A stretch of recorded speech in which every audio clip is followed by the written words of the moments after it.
Hoje é a última quarta-feira desse mês de fevereiro tem 29 dias, estamos no ano bissexto, e a gente chegou então na última quarta-feira, onde nós vamos falar de orações não respondidas, a última quarta-feira desta série. Não vai ser a quarta-feira que nós faremos séries aqui na Ibara, mas de oração não respondida, essa é a última. E para fechar, eu orei a Deus, eu conversei bastante com Ele, eu fiquei com muita... Eu geralmente, meus irmãos, eu não faço as minhas mensagens com muita antecedência. E eu vou te dizer o porquê, não é porque eu sou... Nossa, ele faz a mensagem em cima da hora, ele tem facilidade. Não é não, que se eu fizer na segunda-feira, na terça, eu já não quero falar nada daquilo. Eu mudo tudo.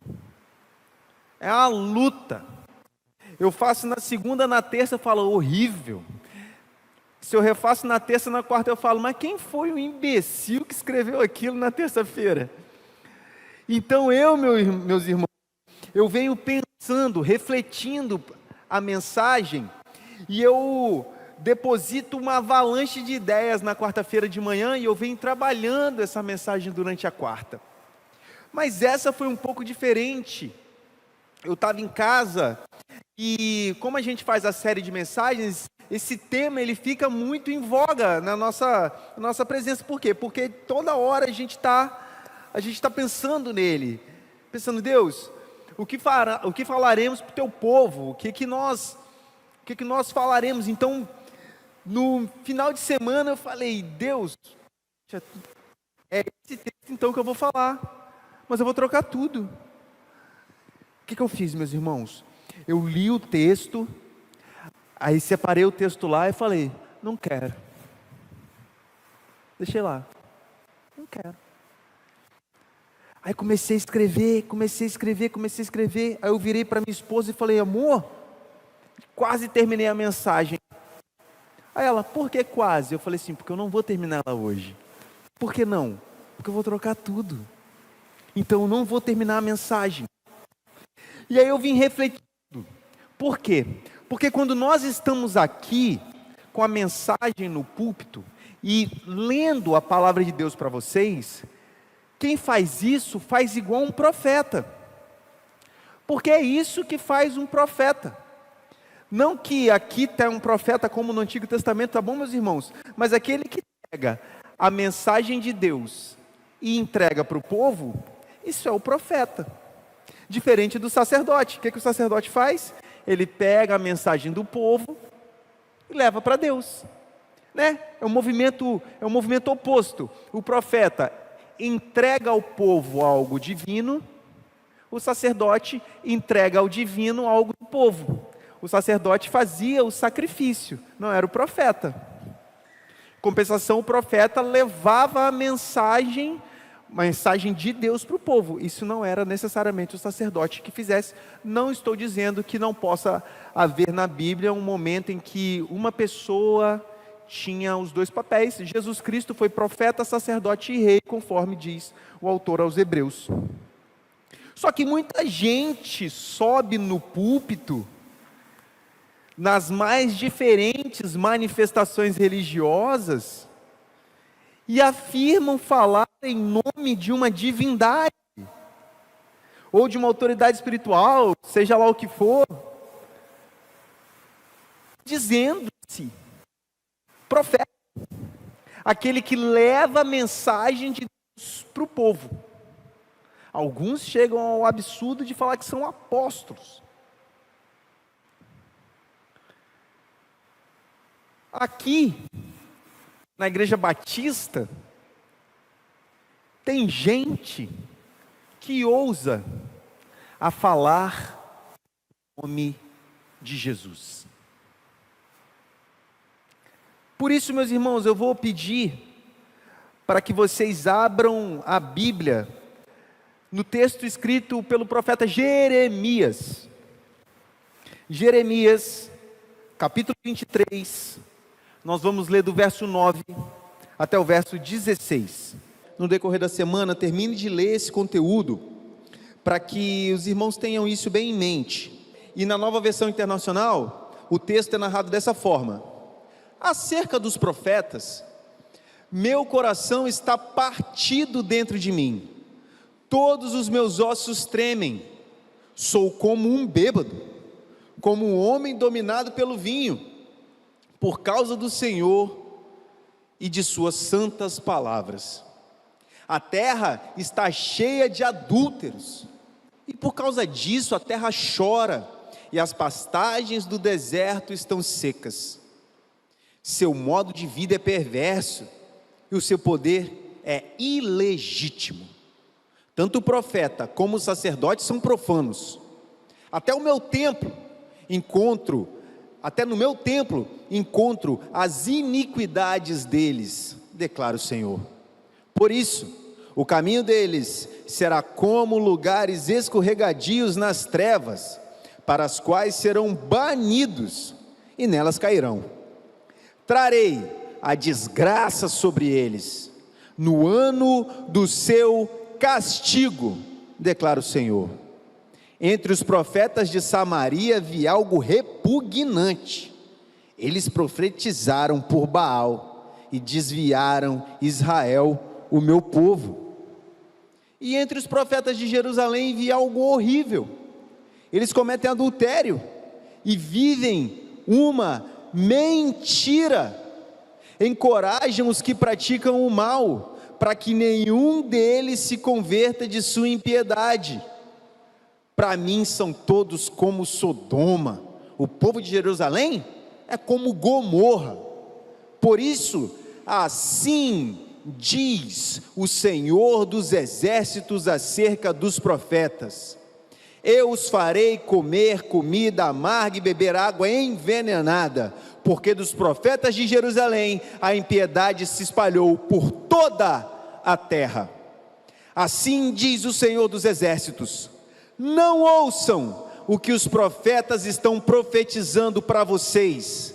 Eles os enchem de falsas esperanças, falam de visões inventadas por eles mesmos e que não vêm da boca do Senhor. Palavra de Deus a Jeremias. Meus irmãos, a gente não pode confundir o desejo do nosso coração por aquilo que é a palavra de Deus. Muitas vezes a gente ora, sente algo legal, mas será que isso realmente é Deus falando conosco? Ou será que somos nós com algum tipo de desejo que é tão forte que faz com que nós imaginemos que isso que está tocando o nosso coração é da parte de Deus? Eu tenho uma péssima notícia: Deus não tem parte nenhuma com os nossos planos.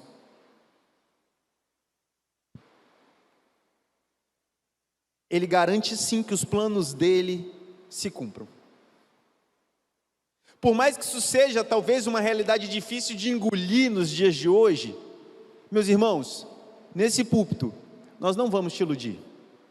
Deus, Ele não tem parte com os meus planos. Muito menos se eu simplesmente usar o termo em nome de Jesus no final das orações. Isso não faz com que Deus mude seus planos para que os meus planos se cumpram. Deus não é obrigado a cumprir os desejos do meu coração.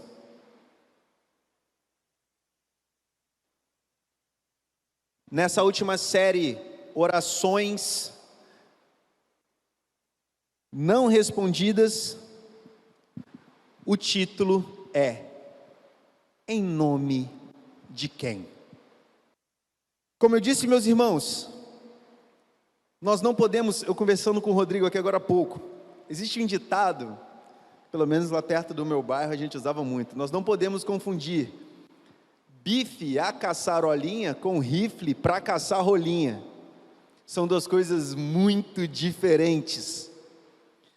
Eu não posso falar o que eu quero, eu não posso citar o que eu quero, eu não posso despejar falas ao léu e simplesmente falar em nome de Jesus no final, porque isso não necessariamente é uma oração. Em nome de quem nós estamos orando? A primeira coisa que a gente consegue aprender nesse texto que nós lemos de Jeremias, é algo que é muito ruim de se entender. Mas Deus, meus irmãos, não tem compromisso nenhum com a nossa religião. A gente é batista, e bendito seja Deus pela Igreja Batista. Deus não tem compromisso com isso. Deus não fundou a Igreja Batista. Nós somos seres humanos, e como seres humanos nós temos a mania de ser insuportáveis uns com os outros, e nós criamos muitas denominações. Mas Deus não tem compromisso com a nossa placa denominacional. Estar na Igreja Batista não nos garante acessos e privilégios a Deus. Ter a nossa liturgia, ter a nossa forma de culto, ter a nossa ordem de culto, ter os nossos cultos administrativos, ter as nossas assembleias, não nos faz mais importantes para Deus. Isso não faz com que a nossa oração seja mais escutada do que a oração de pessoas que estão em outras igrejas protestantes, por exemplo. Ser batista, para mim, é um privilégio por outros motivos. Todos eles voltados à declaração doutrinária. Eu gosto da declaração doutrinária da Igreja Batista. Eu acho que a Igreja Batista tem uma boa forma de leitura da Bíblia, tem um modo muito interessante da participação da assembleia, dos irmãos que estão arrolados na determinada comunidade. Os estatutos são muito bem feitos.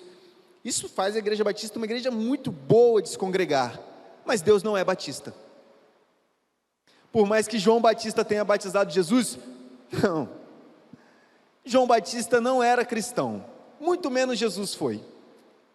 Existe uma teoria, meus irmãos, chamada JJJ, que diz um absurdo. Fala que a Igreja Batista vem de João Batista, só que isso faz Jesus ter sido membro de uma Igreja Batista, porque uma das formas de ser membro da Igreja Batista é ser inserido no rol de membros pelo batismo. Imagina, a Igreja Batista é mais antiga que Jesus Cristo. Não faz sentido nenhum. Nossa religião é que tem que ter compromisso com Deus. A nossa prática de fé é que tem que ter compromisso com Deus. Não Deus ter um compromisso com a nossa prática de fé. Deus não tem que mudar para se adequar ao meu padrão de comportamento religioso. Mas o meu padrão de comportamento religioso tem que se adequar a Deus. Ah, pastor, você está dizendo que você é religioso? Claro que eu sou religioso, sou um pastor de uma igreja, eu sou um cidadão religioso. O que eu não posso é deixar a religiosidade guiar os meus pensamentos e transformar a minha religiosidade numa seita. Mas sim, frequentamos uma religião, do verbo religar. Nós tentamos alcançar a Deus naquilo que Ele se permitiu conhecer por meio de Tua palavra. O nosso compromisso é com Deus. O compromisso então da nossa religião deve ser com Deus. Não adianta colocar aqui menorá, não adianta eu colocar aqui pá, não adianta eu ficar colocando aqui óleo ungido, não adianta eu aparamentar a igreja com símbolos que vez ou outra são citados aqui na igreja, ou que parecem símbolos de santidade. Isso não faz com que as nossas orações cheguem até os ouvidos de Deus com mais facilidade. Se eu coloco a garantia de que Deus vai ouvir minha oração em instrumentos litúrgicos, eu tenho um ídolo. Eu não posso dizer, fulano está doente, pega um óleo ungido de sei lá o que, passa na testa de fulano de tal para que ele seja curado. Não tem óleo, então não tem cura. Eu não posso dizer que algo deu certo ou que deu errado, porque eu estou com a Bíblia aberta no Salmo X ou Y, ou estou de qualquer outra maneira. Assim também como eu não posso pegar a palavra de Deus, abrir em qualquer lugar, ler qualquer versículo e dizer, Deus falou comigo isso especificamente. Deus não é a loteria, e a mensagem divina não é um acaso. Descontextualizar o que o texto diz é ser como esses profetas que nós acabamos de ler aqui, que Deus tem condenado em Jerusalém. Deus não tem compromisso com a nossa aparente santidade. Lembra como Jesus falava dos fariseus? Raça de víboras, sepulcros caiados. Por fora está até bonito e pintado, mas por dentro está podre. A aparência de santidade não faz com que a minha oração reverbere tão alto, a ponto de chegar até os ouvidos do Deus Todo-Poderoso. Orações que se garantem em liturgias, não são orações que Deus tem o dever de responder. Meus irmãos, quando a gente fala de profeta e de sacerdote na Bíblia, nós estamos falando de pessoas que estão o dia inteiro em culto, sacrificando bicho, lendo a Torá, os textos, os profetas, falando com o povo o dia inteiro a respeito da mensagem de Deus. Ainda assim Deus fala: não é de mim que vocês estão falando, a oração que vocês têm feito não tem chegado a mim, diz o Senhor em Jeremias.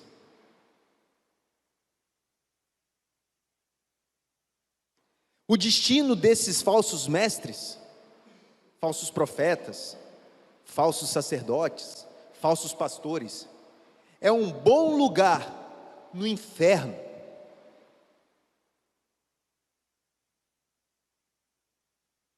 O destino dos enganadores do reino de Deus é um lugar bem quente no inferno. É o que diz o texto. Verso 12: por isso, o caminho deles será como lugares escorregadios nas trevas, para os quais serão banidos e nelas cairão. Trarei a desgraça sobre eles no ano de seu castigo, declara o Senhor. Verso 12.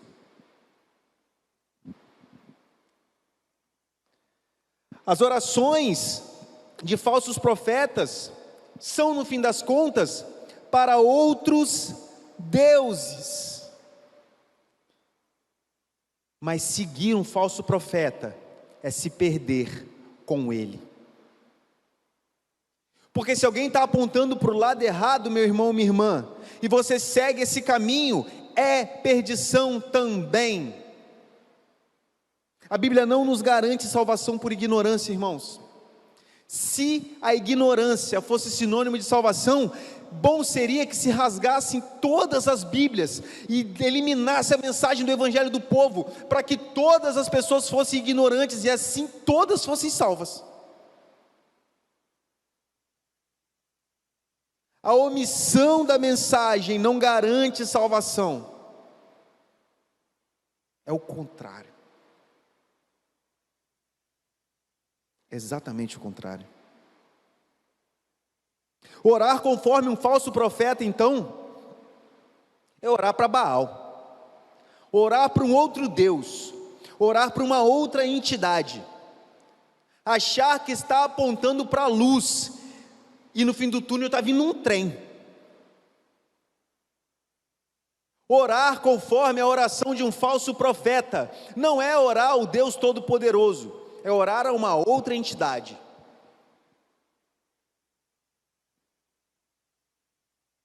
Quem ora conforme a oração de um falso profeta, ora para sua própria perdição, sua própria danação, sua própria condenação, seu próprio fim.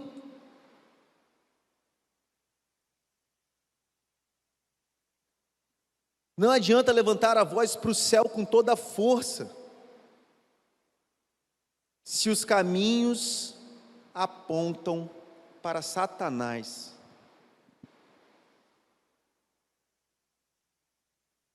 Não adianta fazer uma oração completamente avessa ao texto bíblico e falar no final: em nome de Jesus, amém. Não adianta. Nessas quartas-feiras nós temos apresentado aqui algumas orações que Deus rejeita, inclusive, orações que são mal feitas, orações que Deus não responde, oração que Deus simplesmente ignora. Mas hoje aqui nós estamos falando uma oração que é dita em nome de Jesus, mas que nada nela reflete Jesus. Orar, meus irmãos, é ter intimidade com Deus.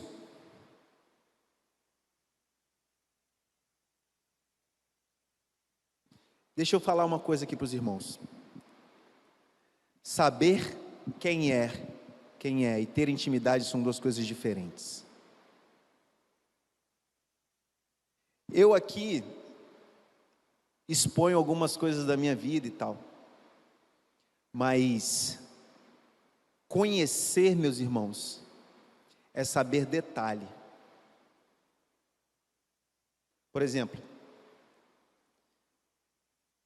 nós conhecemos nossos cônjuges, nós conhecemos nossos parentes próximos, nossos amigos, nós sabemos o gosto, nós sabemos se prefere picolé ou coxinha, se prefere ir para a praia ou se prefere dormir até meio-dia, se gosta de escutar o som A, B ou C. Isso é conhecer. Saber quem é. E é fulano? E quanto a Deus? Você conhece ou você já ouviu falar? Quando você ora, e aí Deus, beleza? Ou então Deus, a tua palavra diz, Deus, conforme diz o Senhor, Deus, a tua igreja ora assim, Cristo falou isso, sem descontextualizar, sem tirar do contexto as palavras do nosso Senhor, entendendo o que aquilo quer dizer e disposto a sofrer por conta do Evangelho. Como tem sido a nossa vida de oração? Falar o que Deus não disse e citar o nome de Jesus no final, não vai validar a nossa oração em nada. Vai piorar ao nosso lado. Porque nós estamos dizendo algo em nome de alguém poderoso que não disse isso. O pior é eu, na situação de pastor, se eu por um acaso indico o caminho errado, indico um caminho diferente daquele que a mensagem do Senhor indica. Porque se eu faço isso, meus irmãos, eu sou um falso profeta. Mas nós somos iguais, tá? Quando um de nós faz isso, também somos falsos profetas. Se eu falar assim, olha, sabe por que Deus não está te respondendo? Porque você não está pagando o preço. O preço já foi pago, meus irmãos. O preço já foi pago. E o preço foi alto. O preço foi Deus crucificado. Sabe por que Deus não está te respondendo? Porque você tem que acordar de madrugada, 3 horas da manhã. É nessa hora que Deus ouve.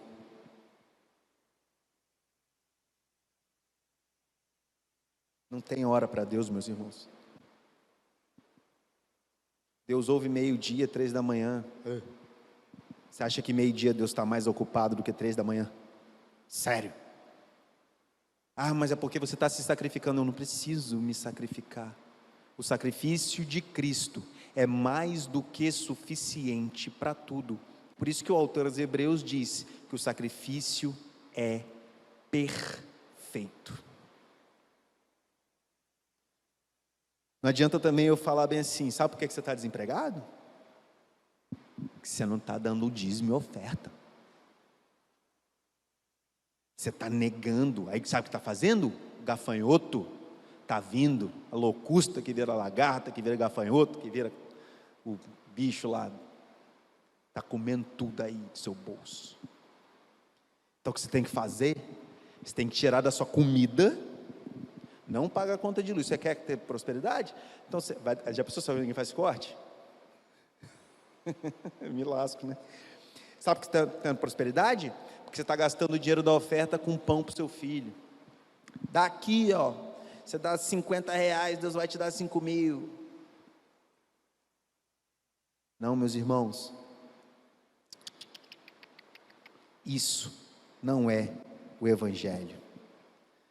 O falso profeta, então, ele não tem compromisso com a palavra de Deus.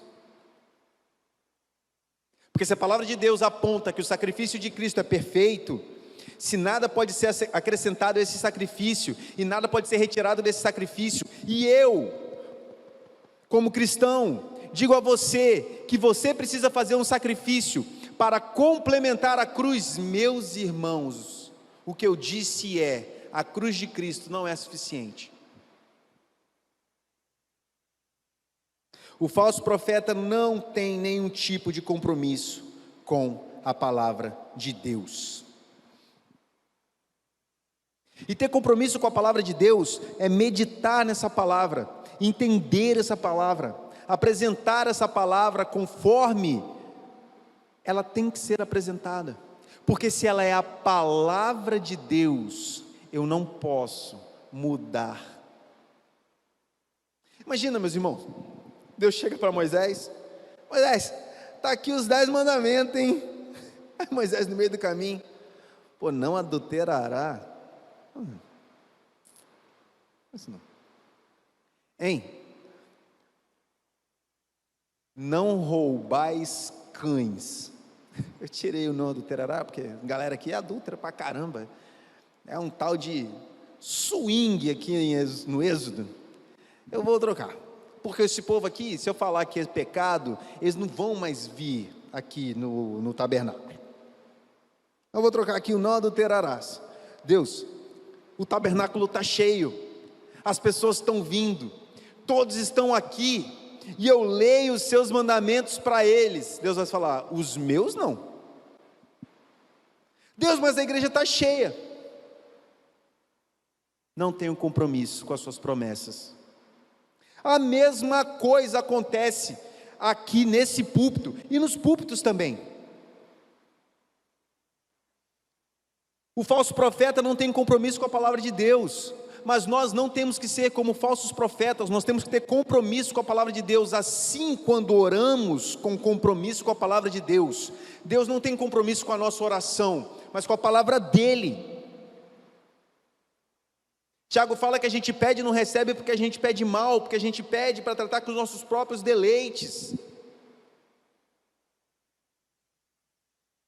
Deus não tem compromisso com a minha ganância, Deus não tem compromisso com a minha vaidade, Deus não tem compromisso com o meu eu quero ou não quero, Deus não tem compromisso com a minha ânsia por poder, Deus não tem compromisso com a minha vontade de privilégios, Deus não tem compromisso com o meu voto, Deus não tem compromisso com o meu time de futebol. Ele já mostrou, já tem tempo. E olha que tem a cruz aí no meu time de futebol, tem cruz. Deus não tem compromisso com isso, meus irmãos. Deus tem compromisso com a tua palavra, com as tuas promessas, com aquilo que Ele prometeu, com aquilo que Ele disse, com o que Ele falou que vai fazer lá, desde lá de Gênesis 3,15, e garantiu lá em Apocalipse 20, 21. Deus, Ele garantiu a salvação dos eleitos dEle.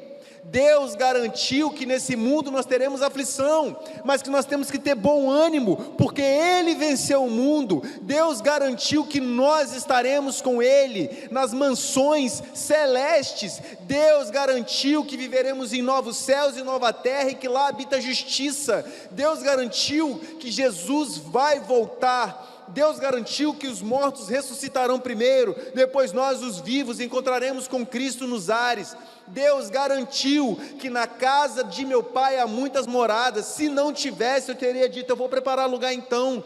Deus garantiu que a sua mensagem é infalível. Deus garantiu muitas coisas, só não garantiu que a minha vaidade vai prevalecer nesse mundo. Deus não garantiu que essa teologia de coach, de que eu sou isso, que eu sou aquilo, que eu vou vencer isso, que eu vou vencer aquilo, Deus não garantiu que isso é verdade. Coisas que são boas de se ouvir, não necessariamente são coisas que são verdadeiramente bíblicas. Não é porque agrada os meus ouvidos que é bíblico, não é porque faz sentido emocionalmente que é bíblico, não é porque eu acho interessantíssimo que é bíblico. Paulo fala a Timóteo, vai chegar o dia, Timóteo, que eles vão arrumar líderes para eles mesmos, e eles vão afagar o ego, fazendo coceirinha no ouvido, e todo mundo vai ficar feliz da vida. Afaste-se disso, Timóteo. Você ora para quem? Você conseguiu entender que orar em nome de Jesus não é falar o que você quer e dizer em nome de Jesus no final?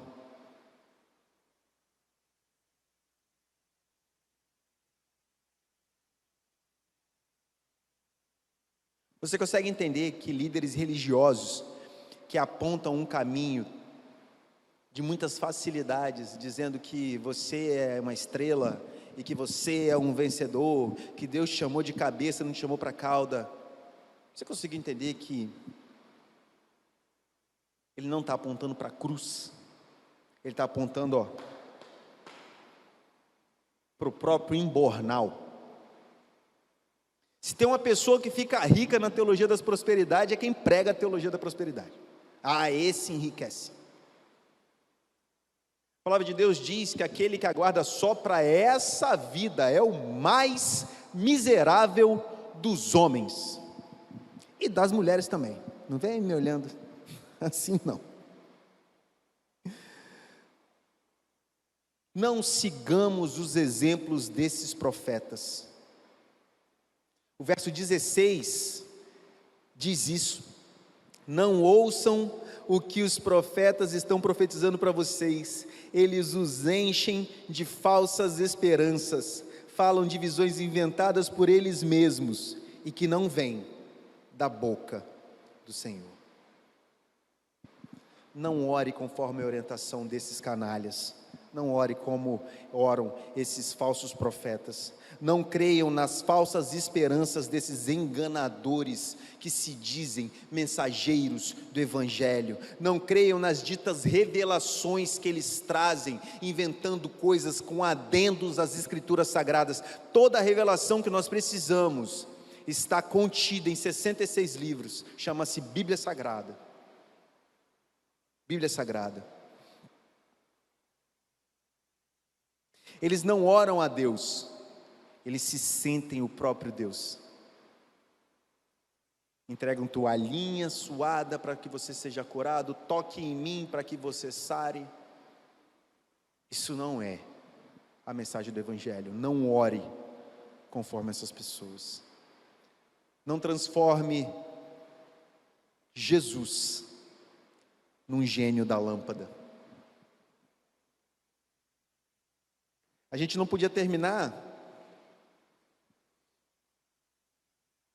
sem apresentar uma oração, então. O que é orar em nome de Jesus?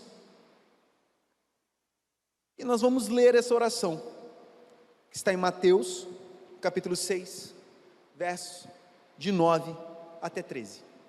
Mateus, capítulo 6, verso 9 até 13. Como é então a oração que Deus responde? Ela é assim: Pai nosso que estás no céu, santificado seja o teu nome, venha o teu reino, e seja feita a tua vontade, assim na terra como no céu. Dá-nos hoje o nosso pão de cada dia, perdoa as nossas dívidas, assim como perdoamos os nossos devedores, e não nos deixe cair em tentação, mas livra-nos do mal, porque teu é o reino, o poder e a glória, para sempre. Amém. Essa oração reconhece que nós temos um Pai, que não é um Pai individual, e nem é um Pai terreno. Essa oração reconhece que esse Pai, Ele não é só o Pai de todos nós que somos irmãos, e que Ele é além terra, mas como Ele é santificado, santo, santo, santo, extremamente santo, e que o nome dEle não é para ser ultrajado. Essa oração também diz que é importante para que esse Pai, que é santíssimo, é que esse reino venha. E que isso é parte prioritária na minha oração, que o reino de Deus se estabeleça o mais rápido possível, assim como a vontade desse Deus também venha o mais rápido possível, em todos os lugares, no cosmos. Não é aqui na Igreja Batista em Araçás, é na terra como nos céus. Olha para cima, conta as estrelas, é em tudo isso que o reino de Deus eu quero que se estabeleça. E a verdade de Deus eu também oro para que ela se estabeleça. Deus, que eu tenho que comer.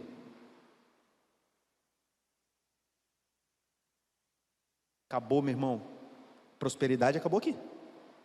A oração por prosperidade aqui acabou. O pão de hoje, Deus, que eu tenho que comer. E que meu irmão também tenha o que comer.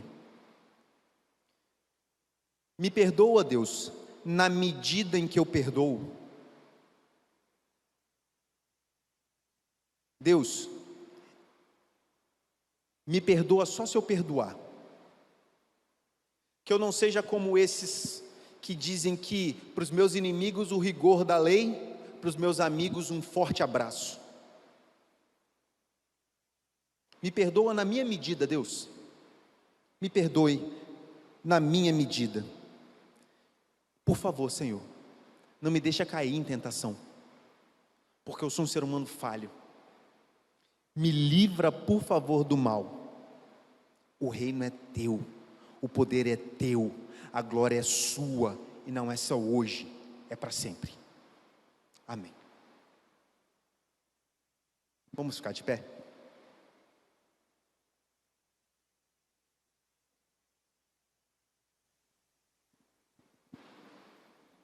Essa série é uma série que me trouxe muito aprendizado, porque como eu e o pastor Ricardo, a gente conversa muito e a gente falou aqui no púlpito, pior do que ouvir um não, é não ouvir nada. Não ouvi nada. Mais de uma vez, eu já me peguei pensando, Deus, será que eu fui chamado mesmo para ser pastor? Não foi uma vez. Eu já me peguei pensando, Deus, será que eu estou certo sendo batista? Será que eu estou certo sendo cristão? Fala comigo, Senhor. Me dá a tua mão. E muitas vezes o silêncio de Deus é uma resposta terrível, mas é uma resposta que me leva a refletir, estudar, pesquisar e me empenhar um pouco mais. Então nós vamos orar, para que a gente aprenda a orar. Senhor, bendito seja o teu nome. Glória nós te damos porque o Senhor é um Deus santíssimo.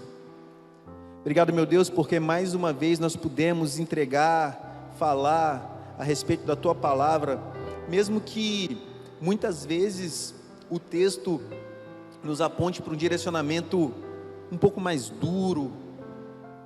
Pai, muito obrigado pelo teu texto, Pai, que a gente consiga receber o seu texto, Pai, que a gente possa digerir a tua mensagem, para que ela nos fortaleça, que a gente possa, Pai, apontar a direção da cruz, como verdadeiros profetas da parte de Deus, e que a gente possa compreender a tua mensagem, para poder orar com segurança, em nome de Jesus, e que a graça soberana de Jesus, o amor do Pai, as doces, sublimes consolações do Espírito de Deus, esteja com todo aquele que professa Jesus Cristo como Senhor e Salvador, até que Ele venha.